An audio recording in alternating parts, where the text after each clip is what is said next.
All right, man, peace. So, as we all know, if you've been following the NBA for long enough, the San Antonio Spurs have become the model example for consistency in the NBA over the last 20 plus years. Very rarely are they involved in anything even approaching controversy. That is up until this season, in regards to the seeming growing antipathy between the San Antonio front office and their star small forward, Kawhi Leonard. At least the antipathy that has been projected by the mainstream liberal sports media, who seem frustrated that they cannot crack the Kawhi code. I'm on record as stating that many of the San Antonio players, Tim Duncan, David Robinson, Ginobili, Tony Parker, down to Kawhi Leonard, have pretty much fallen victim to many of Popovich's psychological mind control tactics. It seems as though Kawhi has broken free from it to a degree and is dead set on being his own man. I think that for a while he's understood that Popovich likes to control people and manipulate them. He searches out weaknesses in their psychological profile and tries to take advantage of it. Well, Kawhi, at the behest of his uncle, who is now his manager, has taken that understanding to another level, and he's determined to be who he wants to be, how he wants to be it, and he's going to return on his own terms. And it seems as though he has decided that he's going to return back to the Spurs to help them try to win a championship this season. But it's going to be an uphill battle because I think that it's going to take him more than a month to get right. But we'll see. Anyway, they're going to talk about it. I'm going to chime in. There's another team in the West, though, I want to talk about. Kawhi Leonard. Now, we were talking on this show last week about Gregg Popovich saying he'd be surprised, right, if Kawhi comes back this season.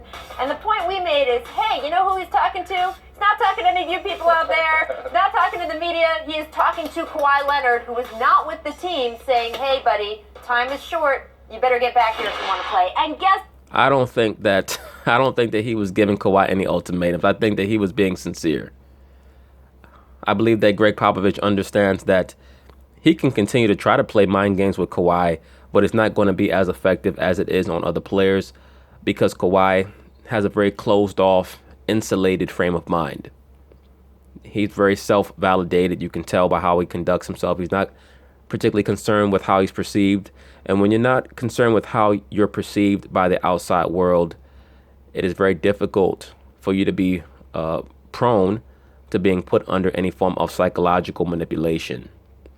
And that is Gregg Popovich 101. I think that the reason why Popovich said what he said to the media was out of frustration. That he cannot figure this man out, at least not to the degree that he normally is able to figure out many of his players and manipulate many of his players. While he was stating that, I'm pretty sure that Kawhi was off training and having his leg evaluated on his own. At the end of the day, next year is a major year for Kawhi. He needs to ball out next year, and that has to start this year. I believe that he and his manager came to the determination that it would behoove them to have a good finish to this season to build up into next season, because next season will be a make or break year for Kawhi. I don't think that Gregg Popovich and his words last week had anything to do with it. Guess what? Adrian Wojnarowski and Michael C. Wright reporting Kawhi Leonard is now back from New York, where he was seeking second and third opinions on his quad injury, plans to resume working with the team, and is targeting a March return. So, Mike, what is the ceiling for them? This is, to me, is huge news. This is big news. I told myself I was done being amazed at what Coach Popovich and the Spurs could do. But then he does this with Kawhi playing 9 games. I'm like, this is ridiculous. Yes, the performance by the San Antonio Spurs and Gregg Popovich as coach have been very impressive this season. The fact that he pretty much has that team hovering around the 10 games over 500 mark without a truly marquee superstar level player in the West once again shows why Gregg Popovich is one of the great coaches in NBA history. There's no doubt about that. But they know in there, and Pop knows in there, and that's why he's kind of been trolling him a little bit, is that he tried to troll him. I don't think that is particularly working. They're going to try to give Popovich all the credit because they worship him as a Yoda type of figure in the NBA.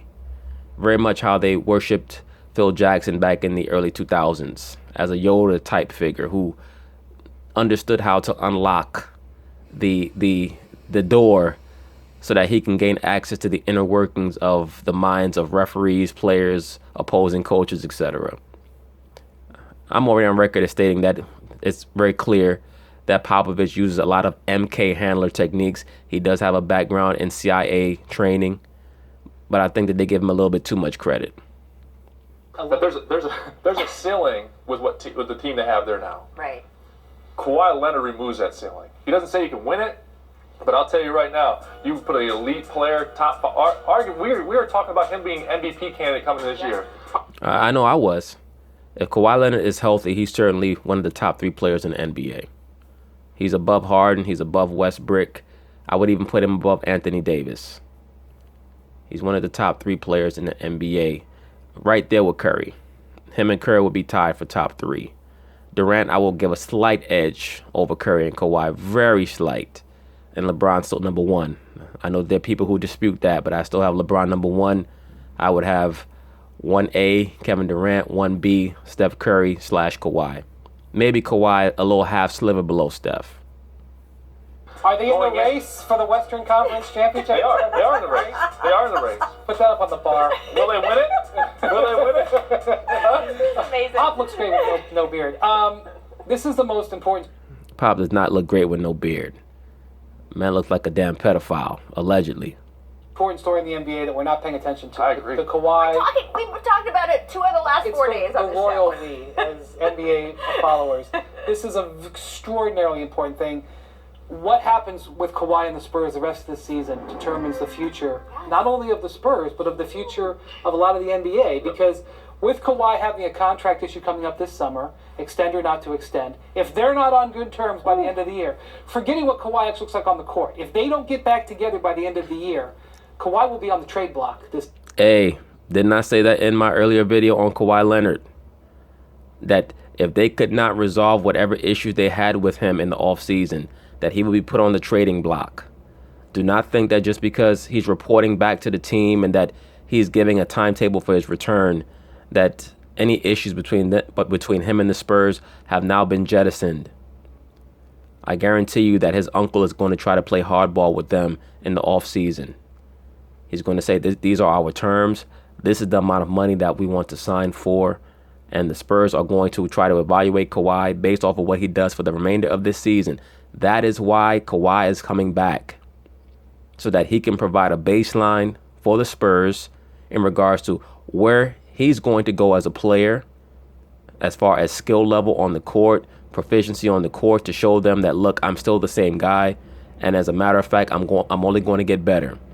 So here is why you should consider paying me this money. If not, I'm going to take my talents elsewhere. But Kawhi is coming back for him. He's not coming back for Popovich. This summer. You spent your Hoop Collective podcast on Friday giving out Kawhi Leonard trade scenarios. Did you ever think we would get to that point? Never. When have you ever heard of a San Antonio Spur that's drafted there, been such a big part of that? It never happens. Right. When have you heard of Robinson, Duncan, Right, everyone's a Kawhi Ginobili, happy Parker. superstar. Absolutely. That's a great point. And that correlates with my earlier statement about Kawhi Leonard. That of all the players that have come through the Spurs, he is the one who is a superstar who is breaking that level of psychological control that Popovich has over most of these other guys. He's the guy who's going to say, no, I'm not going to take less money and be a marquee player here and help you perpetuate the quote-unquote Spurs culture. I'm going to get what I'm worth while I can. And if that means I have to leave or you guys have to trade me, then that's what's going to happen. But no, you're not going to convince me to conform to an illusory and delusional form of pseudo-culture for a sports team. To pledge my allegiance and my soul to a sports team. I'm going to get what I'm worth. That is what makes Kawhi different. When have you heard of a Spur leaving for 3 weeks because he doesn't want to train with the team? You're right. This is all very strange. It's not strange. It's just revolutionary. And you know who I give credit to for this? I give credit to LeBron James. This is why I state that LeBron's overall legacy in the NBA is not going to be championships. It's going to be the fact that he showed players that it's not necessary for you to be loyal to a franchise. This is a corporate structure. Your job is to maximize your earning potential. That's the true greatness of LeBron. Not stats, not how many points he scored, rebounds, and assists. He was the guy who showed players that, look, you can do what you want to do. Don't allow them to trade you. When you know that you have a certain amount of excellence, then you get the no trade clause. You go where you want to go. You make as much money as you can. You maximize your earning potential. You go wherever the money is. You go wherever the winning is. You go wherever you can raise your profile. That's what you do. Don't let them pimp you. You pimp the system. That is LeBron's greatness, and that is what he should always be remembered for. There's plenty of time to bring it back together. Pop fired the salvo. Kawhi is now making the peace branch. Now let's see how it goes. If there's two people that can put it back together, it's Kawhi Leonard. It's Pop and Buford. They'll put this thing back together. I will be shocked if he leaves. Well, he won't leave as long as he gets his money, but he's not going to take less than the maximum. That is why he's coming back at the end of this season. He wants to show the Spurs, I can still be a dominant player. I can still be a game changer. Now, if they go to the playoffs and say they shock the Rockets in the second round and beat them, and then play the Warriors and say lose in 6 or 7, that is a great, great, great jumping off point for Kawhi into the offseason where he can negotiate with the Spurs and hopefully avoid any type of outstanding issue going into the 2018-2019 season. But because if they cannot resolve this contract issue in this offseason, they are going to trade him. They are going to trade him. Spurs are not going to let this carry over into next season. Interesting. All right, I want to get to But anyway, that's it on that issue. But just keep in mind, pay attention to this Kawhi Leonard drama, this story, whatever you want to call this narrative, because as I stated, that is why he's coming back. He's coming back to show the Spurs and the rest of the NBA that I still have it. I'm not crazy. I'm not losing it. I'm not dogging it. I'm not coming back for Popovich. I'm coming back for me. I want to show the Spurs and whoever else will be a possible suitor that I'm still that dude. I'm going to ball out for the rest of this season. I'm giving myself a month to get in shape for the playoffs. Playoffs come. Watch what I do in the playoffs. Watch me shut down James Harden. Watch me give Kevin Durant hell. Watch us play whoever, OKC in the first round, and watch me guard Russell Westbrook in the fourth quarter. Off season comes, I'm going to demand the maximum from San Antonio. I'm going to put them in a position where they have to pay me the maximum. If not, they're going to have to trade me. But anyway, peace.